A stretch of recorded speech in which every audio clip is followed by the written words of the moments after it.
I never thought she'd actually hit me. Not my daughter-in-law. Not the woman I helped put through nursing school. Not the girl I let live in my guest house rent-free while she figured herself out.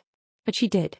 She swung so hard that I stumbled backward, my wrist slamming against the corner of the kitchen table.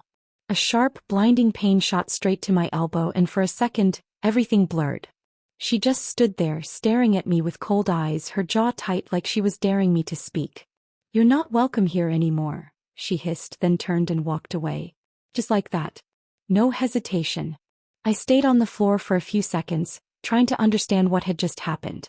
I wasn't clumsy and I sure wasn't frail. I'm 62 and I've still got a sharp mind and a steady body. But I hadn't expected that kind of rage in her hands, or the silence that followed. My son Ethan didn't even come downstairs. The same boy I raised alone after his father left. The same boy who used to sit with me during midnight study sessions. The same boy who once called me his superwoman on graduation day. Not a single word from him. No footsteps. No, "Mom, are you okay?" Just silence.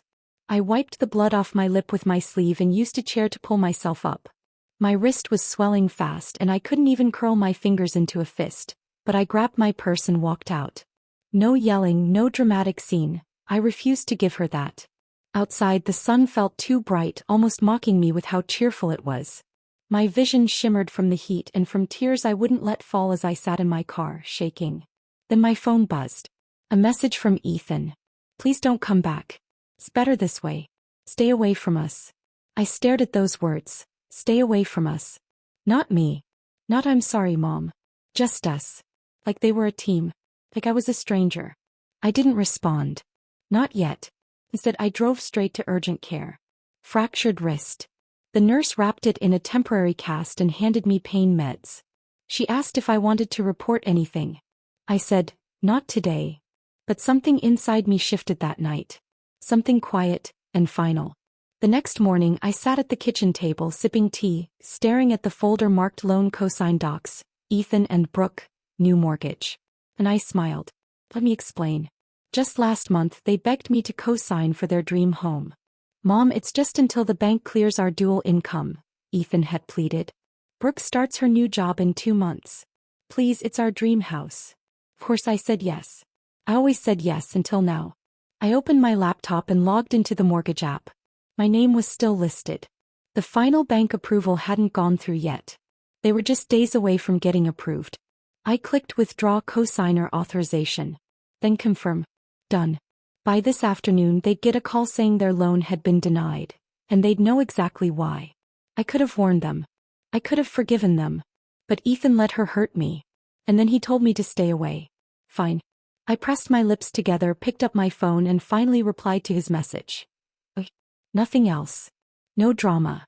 No anger. Just okay. Let him wonder what I meant. Let him wonder what I did. Because I already knew what would happen next. And I knew it would hurt. This wasn't about bruises on my skin. It was about the bruise on my heart, one my own son allowed someone else to leave. That afternoon the phone rang. Unknown number. I answered. "Mrs. Reynolds, we noticed you revoked your co-signature on the Greenleaf mortgage for Ethan Reynolds and Brooke Reynolds. Is that correct?" "Yes," I said calmly. "That's correct." A short pause. "I see. Well, that will significantly impact their approval. We'll have to halt the process unless they can provide a new co-signer or additional income verification." "I understand," I said, smiling to myself. "Have a nice day." And I hung up. Less than 10 minutes later Ethan called. I didn't answer. I sat quietly on the couch, nursing my arm, letting the phone ring. Then Brooke texted, "What did you do?" And that made me laugh. Not bitterly, but a real, deep laugh, the kind that comes from someplace you forgot existed. What did I do? No, what they did. And now they were about to learn what it cost. I went to bed early that night. My wrist throbbed, but the pain felt honest. It reminded me that I was still here, still strong. I thought about Ethan's little boy face when he was 6, how he used to hold my hand crossing the street, how proud he was when he gave me that macaroni necklace in 2nd grade. How did we get here? How did he let this happen? The next morning I woke up to 23 missed calls and 7 voicemails. All desperate. All confused. But the last one made me freeze. "Mom, please call me. Brooke says she's pregnant." My heart stopped for a second. Pregnant. Now things were about to get complicated. But before I could even wrap my head around it, someone banged on my front door. 3 loud, hard knocks. I looked through the peephole and couldn't believe who was standing on the other side. When I opened the door, the first face I saw was Ethan. But he wasn't alone. Brooke stood just behind him, arms folded tightly, her eyes hidden behind dark sunglasses. And even with the throbbing pain in my swollen wrist, even with the ache in my ribs from the fall she caused, the first words out of her mouth weren't, "I'm sorry." They were, "You just ruined our lives." No hello. No apology. Not even a fake show of concern. Ethan looked terrible, exhausted like he hadn't slept in days. His shirt was wrinkled, his hair unbrushed, and he kept glancing nervously at the folder in his hand like he was rehearsing what to say. Brooke, though, she looked like a lawyer headed into court. Chin up. Shoulders squared. "I'm pregnant," she said flatly. "Did you know that when you canceled our mortgage?" I didn't respond right away. I simply stepped aside and motioned silently for them to come in. They hesitated for a moment. Ethan looked unsure. Brooke walked in like she owned the place. They sat down on the couch. I stayed standing. The silence dragged on until I finally broke it. "You hurt me," I said softly. Brooke rolled her eyes. "I tripped," she snapped. "It's not my fault you're so fragile." Ethan tried to interrupt, "Brooke?" But she kept going. She was in our house, in our kitchen, judging everything I did, acting like I don't know how to raise a child I haven't even had yet. "You think I'm just gonna let that slide?" I blinked slowly, then spoke in the calm voice of a woman who's been pushed too far. "You hit me, Brooke. And you lied to Ethan about it. Then when I didn't react how you wanted, you both shut me out, like I was some old piece of furniture you were done with." Ethan shifted uncomfortably. "She said it was an accident," he mumbled. I didn't say a word, I just raised my arm and showed him the cast. The bruises were dark now, deep purple and blue, and the swelling had gotten worse. "You didn't even come downstairs, Ethan." He looked like I'd slapped him. But this time I didn't let the silence hang. "Why are you here?" Ethan cleared his throat and set the folder on the table, sliding it toward me. We can't get another co-signer," he said. "The bank gave us 72 hours to update the application. If we don't, the house goes to the next buyer. We'll lose it." I looked down at the folder. Updated mortgage terms, revised interest rates, a desperate, typed-out plea. "Brooke's going on maternity leave," Ethan added, voice cracking slightly. "I can't cover the payments alone." "Not yet." I didn't pick up the folder. Didn't even look again. "Do you want me back in your lives?" I asked. Ethan hesitated, then gave a small nod. "Do you want me in this baby's life?" He nodded again, slower this time. Then I turned to Brooke. "And you?" He shrugged. "You're his mom, not mine. I'll put up with you if you sign those papers." Just like that, her mask slipped. I saw her clearly for the first time. She didn't want family, she wanted security. Her voice held no warmth, only expectation. I gave a quiet smile and walked to the table. I sat down, opened the folder slowly. Brooke leaned in, smug. Ethan looked hopeful. I picked up the pen. Clicked it.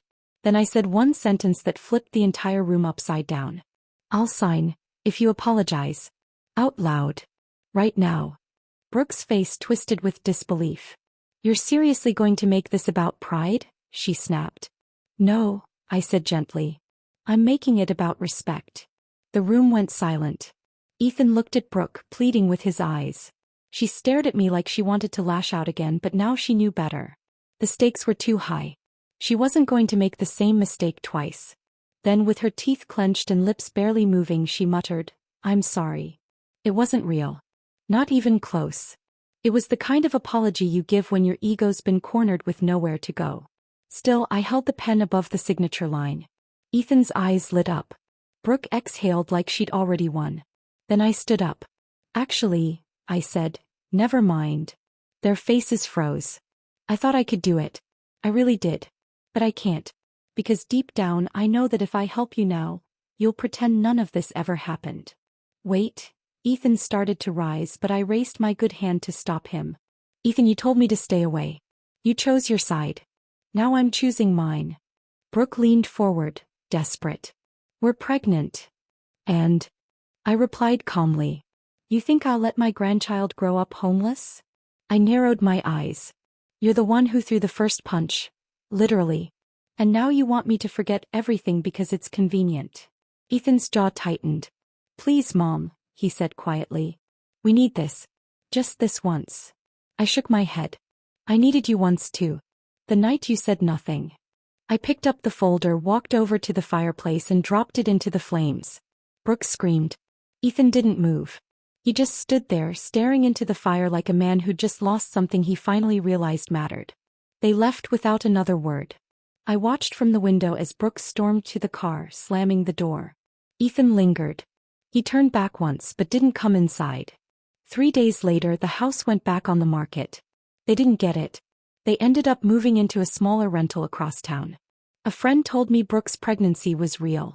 But what she didn't know is that Ethan wasn't the only person I helped this year. I had helped Brooke's sister once. A shy girl with a quiet voice and a secret.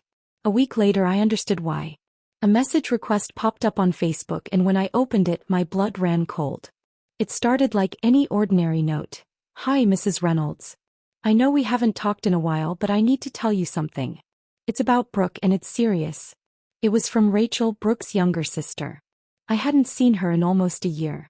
Rachel had always been softer than Brooke, the nervous one at family dinners, the girl with kind eyes who stayed behind to help me clean up after a holiday party, while Brooke ran upstairs to take selfies in a new dress.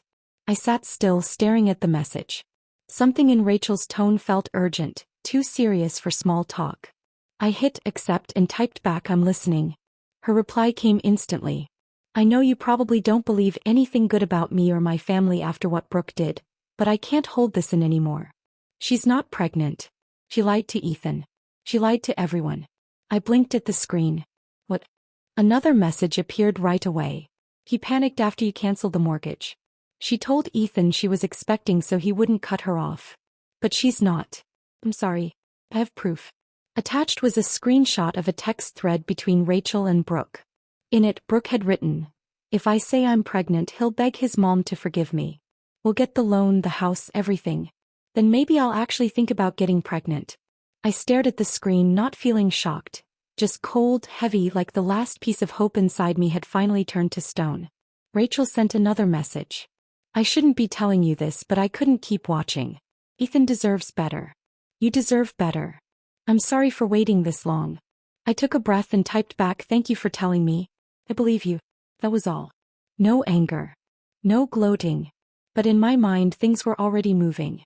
I had made peace with staying away from them. I had let go of the dream of birthday parties with my grandchild, of school plays and messy pancakes in my kitchen. But now I understood. This wasn't just about Brooke hitting me. It wasn't just about Ethan staying silent. It was about a lie so big it had swallowed my son whole, and he was still tangled in it. I sat with that for a long moment, then picked up the phone. Not to call Ethan. Not to call Brooke. To call my lawyer. Miss Coleman, I said when she answered. Do you remember the trust account we set up for Ethan a few years ago?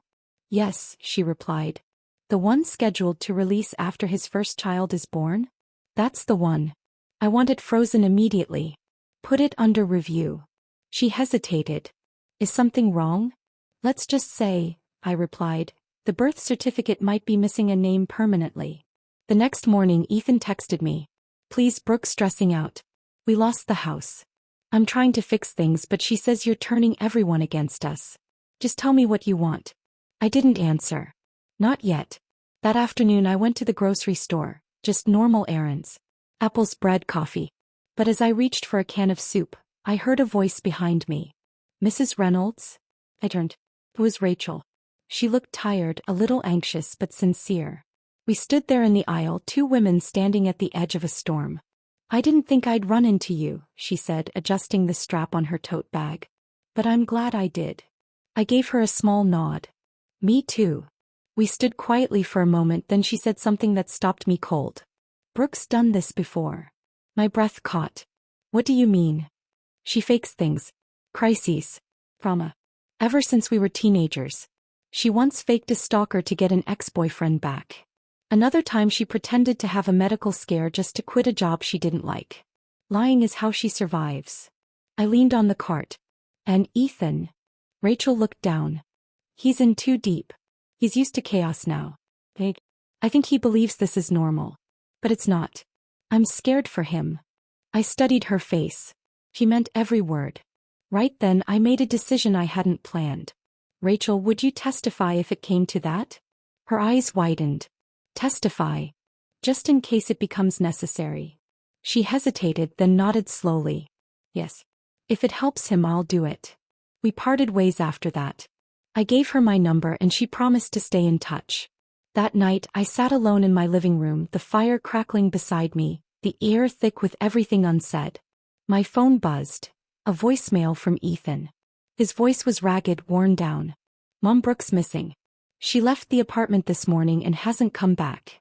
She won't answer texts. Her phone's off. I don't know what to do. There was a long pause. Then his voice lowered. I found your old ring box on the dresser. The one Dad gave you. It was open and empty. My heart stopped.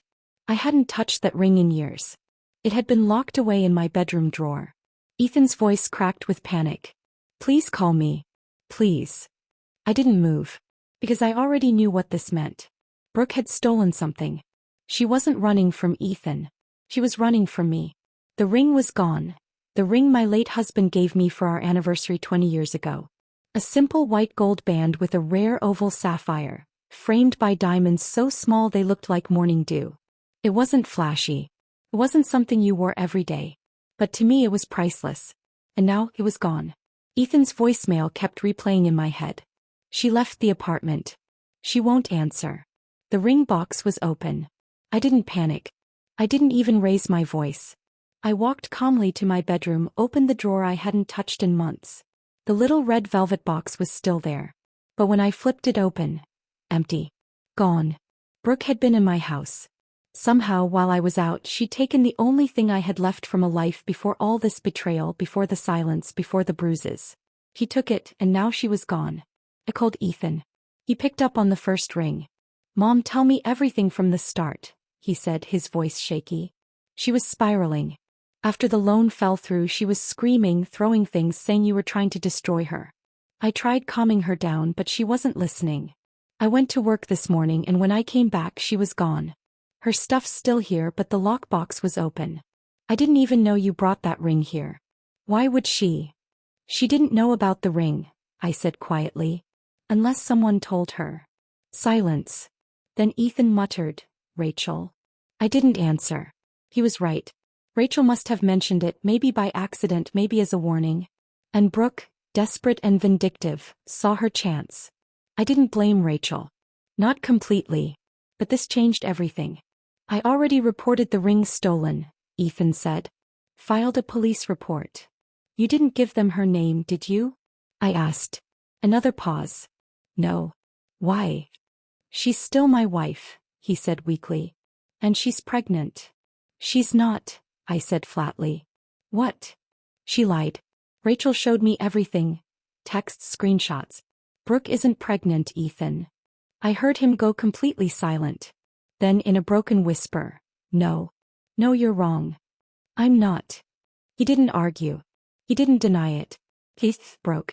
On the other end of the line, I listened as my grown son began to cry. It wasn't loud. It wasn't angry. It was that guttural kind of crying that starts in your chest and tears its way up. I didn't interrupt him. I let him cry, because this was the sound of a man realizing his life had been built on a lie. When he finally spoke, his voice was shredded. I believed her. I believed every word. I gave up my mom. I let her hurt you. And I believed she was carrying my child. She hurt us both, I said gently. But it's not too late to fix it. He sniffed. How? How do we find her? It didn't take long because Brooke was never subtle. I checked the pawn shops first, 4 of them. At the 5th, a man finally recognized the photo of the ring I still had saved on my phone from years ago. Yeah, he said. Lady came in yesterday. Said it was a gift from her grandmother. Wanted to trade it for cash and a plane ticket. Asked if we knew anyone who'd do it under the table. Where was she going? I asked. He shrugged. Didn't say. But she had a duffel bag. Looked like she was running. I'll call you if she comes back. 2 hours later my phone rang. She's here, the shop owner whispered. She changed her mind. Wants the ring back. We're stalling her. I grabbed my keys and drove like my tires were on fire. When I walked in, I saw her, Brooke, standing at the counter, sunglasses on indoors, hoodie pulled low, arguing with the owner. She turned when the door shut behind me. Her face went pale. Give it back, I said firmly. She blinked. What? The ring. Give it back. I don't have it. You tried to sell it for cash. You were seen. It's over. Her eyes darted around, then she straightened, her entire posture shifting. You don't understand what I'm dealing with, she snapped. Ethan left me. Rachel's poisoning everyone against me. You took everything from me and now you want this too? That ring wasn't even yours to begin with. No one spoke. No one backed her up. Then with a sharp motion she yanked her bag open and pulled out a box. She shoved it toward me. Here, she hissed. Take it. It's cursed anyway. I opened it. The ring was inside. But something felt wrong. It was too light. Too polished. I held it to the light. The sapphire glimmered, but not with the same deep blue I knew by heart. This wasn't my ring. I looked at her and her smirk widened. You think I'm that stupid? She said. You think I wouldn't make a copy just in case? My stomach turned. Where's the original? He shrugged. Guess you'll have to figure that out. And then she walked past me out the door. I stood frozen, holding the fake ring. He had the real one and I had no proof. The pawn shop owner looked uneasy. I'm sorry, he muttered. It's okay, I lied. But it wasn't. I went home and sat in silence. The game had changed. Brooke wasn't just angry anymore. He was calculating. Dangerous. The next morning a letter arrived. No return address. Just one line written in bold, sharp handwriting. Next time it won't just be a ring. I stared at it for a long time. Then I picked up the phone and called my lawyer again, because I had one last card left to play. I held the letter in my hands for almost an hour. One sentence written in thick black ink. Next time it won't just be a ring. No signature. No return address. But I didn't need either. I knew exactly who sent it. Brooke. Even after everything, the assault, the lies, the fake pregnancy, the stolen ring, she still thought she had power over me. She still believed she could scare me. And for just 1 second I almost let that fear crawl back in. But then I remembered who I was. I hadn't survived cancer, widowhood, and 2 jobs while raising a son alone just to be bullied by a girl with a fake smile and a temper tantrum. I took a deep breath and made my final move. The next morning I sat across from Miss Coleman in her quiet office. Sunlight falling across her wooden desk like a spotlight on my decision. I want to revise the trust, I said. Her eyebrows lifted. For Ethan. Yes, but with conditions. I slid a printed document across the desk. A screenshot of Brooke's text to Rachel, admitting she faked the pregnancy to manipulate both Ethan and me. Miss Coleman read it, her lips pressing into a thin professional line. I want Ethan to receive the full trust amount, I continued, but only if he meets with me in person to acknowledge what's happened, and only if he files for divorce. That's a strong condition, she said carefully. She's a strong threat. Miss Coleman nodded slowly, picking up her pen. And if he refuses? Then the money goes to someone who actually stood up for me, someone who told me the truth. I slid another paper forward.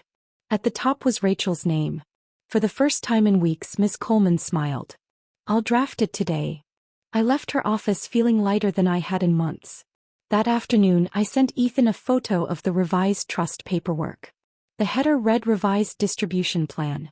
5 minutes later my phone rang. Mom, he said breathlessly. What's going on? You lied for her, I said calmly. But I'm giving you one chance. Just one. Come here. Talk to me. There was a long pause. Then quietly, I'm on my way. When he arrived he looked older, thinner, like he hadn't slept in days. He closed the door behind him and stood there, awkward and quiet like a little boy about to be scolded. I deserve it, he said finally. You do, I agreed. I knew about the pregnancy, he admitted. I found the test in the trash. It was unused. But I let myself believe anyway. Because if she was lying, then I'd thrown everything away for nothing. And if she was telling the truth, then maybe you were the problem, not me. I stayed silent, waiting. He sank onto the couch, rubbing his face. She changed after we got married. She was controlling, secretive. She didn't want me talking to you. She told me you were trying to manipulate me. And you believed her, I said. He nodded, shame flickering in his eyes. I was stupid. No, I said gently. You were scared. He looked up at me. His voice cracked. I miss you, Mom. I nodded once. Then he reached into his pocket and pulled something out. It was the real ring. My heart skipped. She mailed it back to me yesterday, he said softly, handing it over. With a note that said it didn't sell. Might as well give it back to your mommy. The moment my fingers closed around it, I felt whole again. Ethan's eyes glistened. She left me, he whispered. Said I was useless now. That I was dragging her down. She moved in with someone else. Someone else. He nodded. A guy named Brent from her office. She's been cheating on me for months. I leaned back, letting the silence settle over us. I'm sorry, he said finally. For everything. Words don't fix broken bones, I replied, holding up my still healing wrist. But they're a start. I'll do anything to make it right. I slid the trust paperwork toward him. Then start with this. He scanned it, eyes widening. You're still giving this to me? If you file for divorce. And you go to therapy. He looked down, nodded. I will. And there's one more thing. He looked up quickly. What is it? You apologize. Publicly. At the next family gathering. His mouth fell open slightly, but I didn't flinch. You shamed me in front of everyone, I continued. You stood by a woman who lied to me, hurt me, called me names. You let them all think I was the one who abandoned you. That ends now. Ethan swallowed hard, then nodded. Okay. When he finally left, he paused at the door. Mom, why did you even agree to co-sign the mortgage in the first place? After everything Brooke said to you? I smiled softly.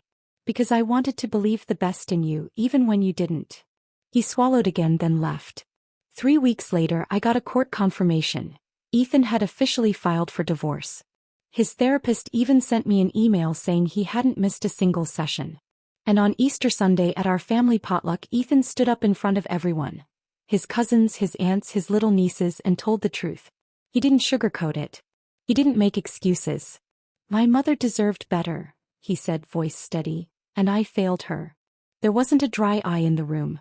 When he sat back down, I reached across the table and held his hand.